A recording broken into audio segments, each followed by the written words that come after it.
Do you know what would make this show palatable? Yes, I chose the word palatable as opposed to good or even watchable. But no, I chose palatable because of all the things that this show is, watchable and good are not two of them.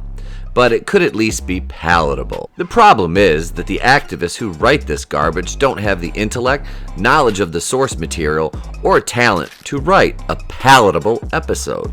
And that's never been more evident than Season 3, which ironically sees this godforsaken dumpster fire limping into the barn on the home stretch. But I'll be sad to see it go. While I absolutely think this show is dreadful and bad and terrible in every aspect, it's been great for my channel. So to the Queen of Clowns, Caroline Dries, I say thank you for providing unintelligible fodder for me to eviscerate.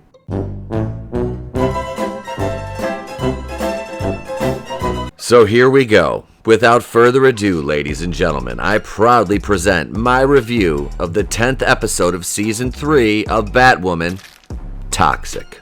We join Poison Ivy and Asian Ivy as they have another generic white guy who's a CEO of a healthcare or insurance company in Gotham.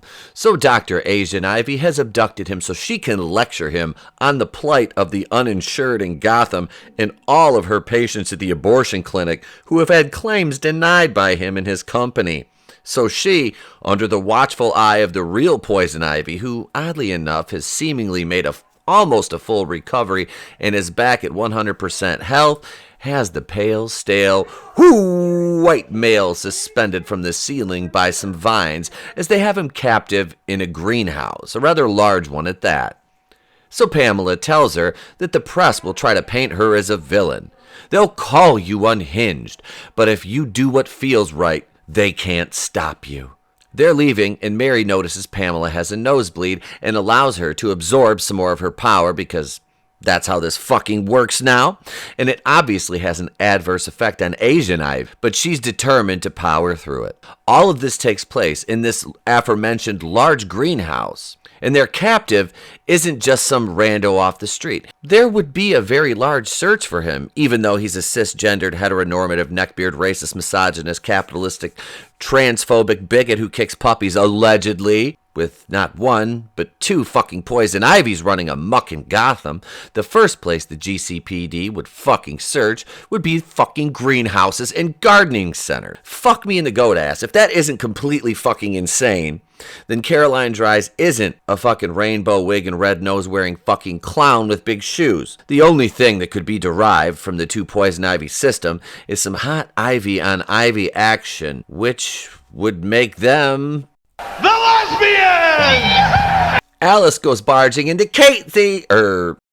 Mary's, Ryan's, fuck it. Alice goes barging into This is Lesbos! And tells Ryan and Luke that we have a problem. Ugh, Jesus fucking...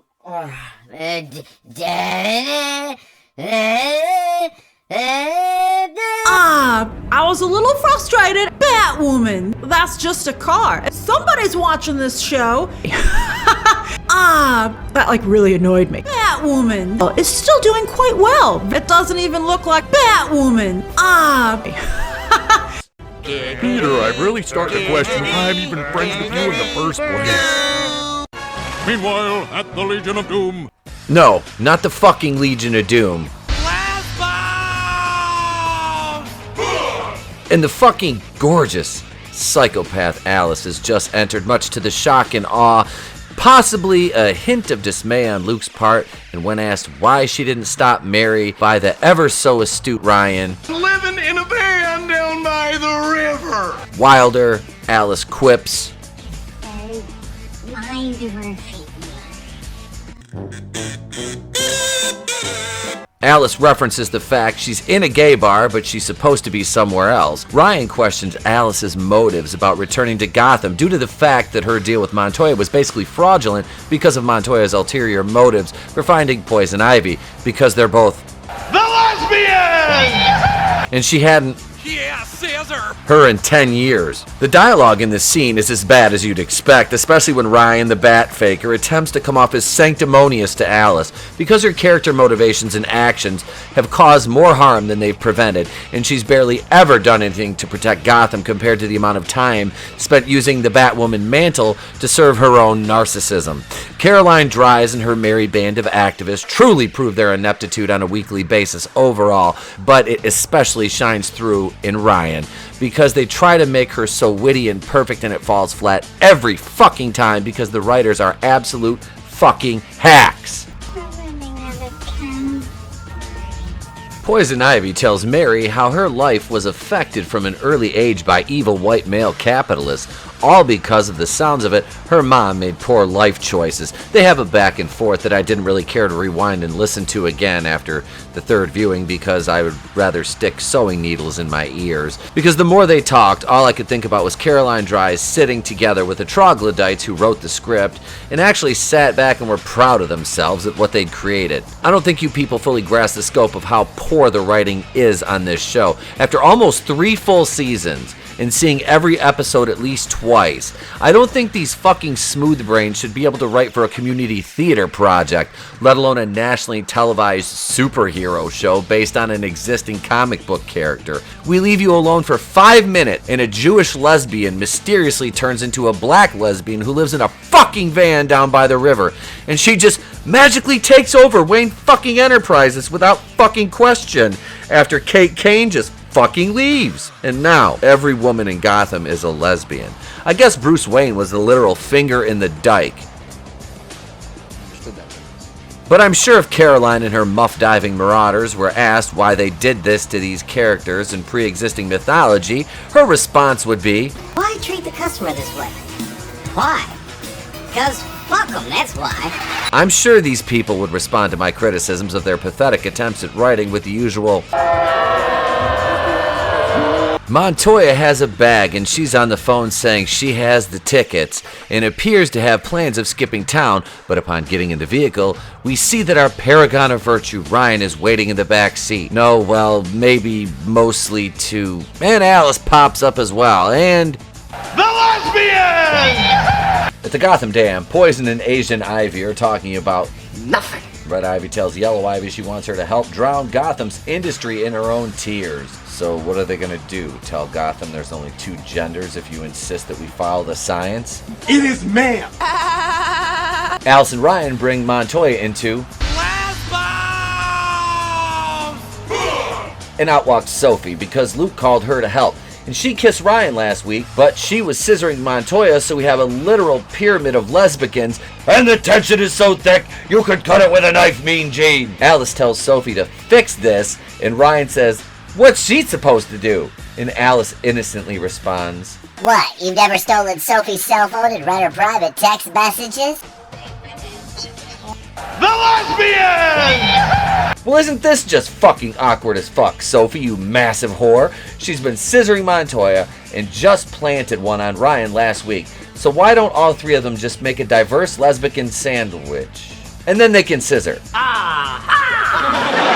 Montoya is visibly annoyed by Alice's charge. Sophie takes Ryan by the hand as Cuckwing tells Bitch Ma'am the bat signal has been activated. Bat Faker goes to meet up with the CEO of Strong Independent Black Woman Who Don't Need No Man Industries, Jada Jet, who tells her she's playing a very dangerous game, taking a son from his mother. Okay, let me stop you right there, you simple-minded fucking retard. Never go full retard. You mean your son, who's personally responsible for the deaths of numerous innocent people, including his father. But please, Jada, tell me more about your innocent angel of a son who didn't do nothing wrong. Let me guess, she had no right to take him into custody for burning down that Wendy's, or looting the Target, or that time he held up the pregnant woman while he was high on fentanyl.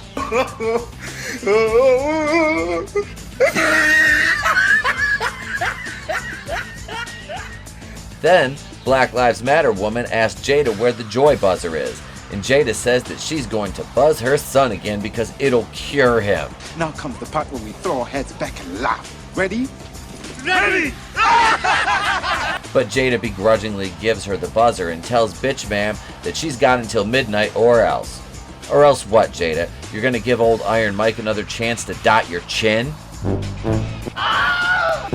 At the dam, Asian Ivy and Poison Ivy are discussing their plan to flood the city, but Asian Ivy is having second thoughts because the innocent people it could kill. See, they can't make somebody who is a minority truly evil, but it's weird because we all know that by societal weird leftist standards, Asians are white adjacent, which means they're not marginalized, so they can be discriminated against by white leftists and other. It's weird. It's John Madden's chalkboard. It's mental gymnastics on the part of these people. And Pam then grips up Asian Ivy and takes her power, leaving her unconscious on the ground. Nothing wrong with little Ivy on Ivy action. Two construction workers on the dam find Asian Ivy laid out on the ground on the verge of what appears to be death. Oh no.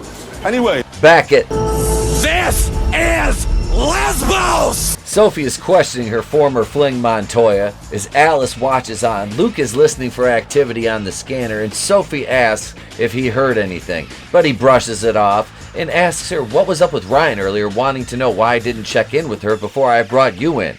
Sophie then asks, "She didn't tell you?" To which Luke replies, "No." Sophie says it doesn't matter, and Luke says it arguably matters more now. It doesn't matter what you think!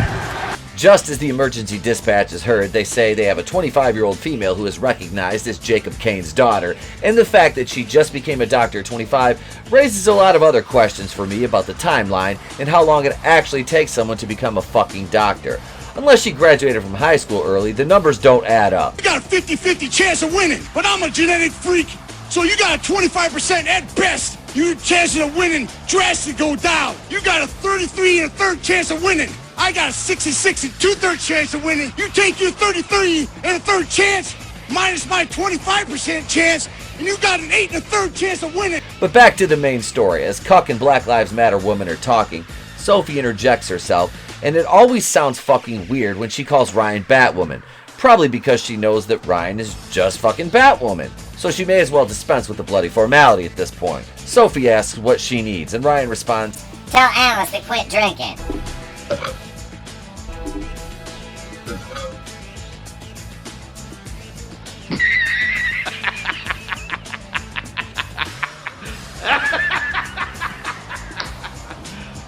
You serious? As we next see Alice is buzzed and driving the Batmobile and arms some missiles. That's just a car. And then Alice turns on the radio and overhears Sophie and Montoya's conversation, and it all goes back to the central point that Sophie's a massive fucking whore and wants to... Yeah, Caesar! Ryan. And Alice and Ryan have a discussion about the scissoring and whatnot, and how massive fucking whore Sophie only hooked up with Montoya because she couldn't be with her first choice, which was Ryan. Well, you know what time it is. The lesbian! Batwoman tries to get the ambulance driving Mary to pull over, and in some horrible CGI, Batwoman jumps onto the windshield and makes the EMTs leave Mary on the fucking street, you know, instead of going to the hospital where she could receive medical care. Alice surprises Ryan with the news that Mary killed that kid's dad in the woods. You remember. Pepperidge Farm remembers. So instead of taking Mary to the hospital, they take her back to... Montoya tells them that Mary is Red Ivy's sporling and Pam needs her life force. And Alice remarks that Renee is suddenly a wealth of valuable information and puts her arm around Sophie and asks, "How'd you get her to talk? Kentucky whiskey?" And Sophie says, "Huh?" Not knowing Alice heard the entire conversation over the radio. Yeah, Caesar! At the Gotham Dam, Pamela is stopping the engines powering the mechanisms. Mary is awake at Lesbos. This is Lesbos! And the intervention isn't going well. Mary is lashing out at everyone in a bevy of beautifully crafted insults. She says Ryan goes around dressed like a flying rodent. Luke is Daddy's little RoboCop and calls Sophie the queen of unemployment. I didn't say anything. And Mary says to her, so Ryan deploys the nuke and tells Mary that she killed someone. Ivy's vines are destroying the dam, and she happens across an innocent worker and immediately kills him because he's just some white guy and no one will miss him. Okay, now to be fair. To be fair. Mary shows up at the dam and it's springing leaks everywhere, and Mary's gonna take the pheromone blocker that Montoya developed for herself to keep Pamela away from mind controlling her. So we get more Ivy on Ivy action, and it weakens Ivy, but not enough to stop a horribly choreographed fight sequence. We go back to the lesbian brawl for all with Pamela and Ryan, who KOs Pam. Cuckwing and Batwoman take Mary, and they just leave Pam laying in the sewer set they've been reusing since the end of season 1. Damn! Meanwhile, back at This is Lesbos! Mary is amazingly back to normal, and everyone apologizes to her, and she knows that she killed someone, but Ryan says, "No, you didn't, Mary. Poison Ivy killed someone," and just fucking dismisses the fact that Mary in cold blood killed a man who was trying to provide her with first aid, and not only did she kill him, she took away his 2 sons' father and his wife's husband in the process. And Ryan just says, "It's no big deal, Zaze, because he's white." I bet if he was a transgender illegal alien who identified as a non-binary BIPOC, she'd care. Now wouldn't she? You're both pieces of shit. Yeah, I can prove it mathematically. Actually, let me grab my whiteboard. Nope. Dumbass fucking Ryan sitting at the bar with Alice, and she says you came back to Gotham because you care about her, and you feel guilty about turning Mary heel Z's. Alice warns Ryan that she better not worry about her and worry about she missed Mama Jada's deadline, and she's here to see her turn into a pumpkin. You are one pathetic loser. Now we're on a fucking plane. The lesbian! Are arguing, and I guess I should specify which lesbians because almost everyone on this fucking show is a lesbian. But in this case, it's Montoya and Isley, and they're just fucking shrieking like idiots about betrayal. And meanwhile, I'm losing my fucking sanity over the whole situation because they're both idiots, and Montoya opens up the door, and neither of them gets sucked out. And none of their dialogue matters until we get the news that our intrepid aerial lesbian duo are headed to Koreana! Here on Lesbian Island, yes, Lesbian Island, home of Sophia, the midget fucking pirate queen lesbian, and the Jesus blood Deus ex machina flower. Mary sees a picture of the man she murdered, and it turns out he was a married father of 2, like I said earlier, and she just says, "I don't want to know," and closes her computer. Sophie and Ryan have a lesbian moment. Jada issues a press release that Batwoman let all the weapons out and blamed Batwoman for every single bit of it. And we see that Gotham is flooding slowly, and Jada tells Batwoman to turn herself in. You've got to do better. Our final scene takes us to the underground abortion clinic, and we see a drop of water fall on the Black Joker, aka Marquise, pronounced Marcus because he's a fucking retard. And he wakes up, his eyes open, and that's where we leave off for this week. It was another pulse-pounding, riveting episode with mile-per-minute thrills. Jesus, fuck this. I can't fucking believe that the people actually wrote this. I honestly believe it was created by the manatee from South Park. I can't even call it. This episode almost killed your boy.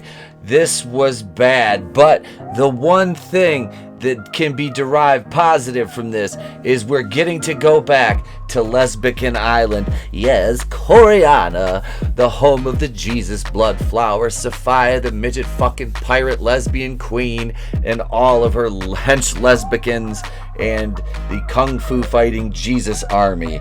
Oh god, seriously though, there's only a couple episodes left, and it's hurting your boy. It really is.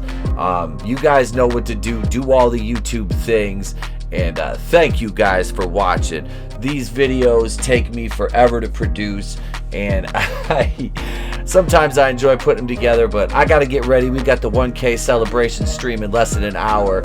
So until then, I'm Utepakui, to the place to be reviews. I've been here with all of yous. If I don't see you, have a great day, a pleasant tomorrow. I'll catch you on the next one. And remember, It's better to burn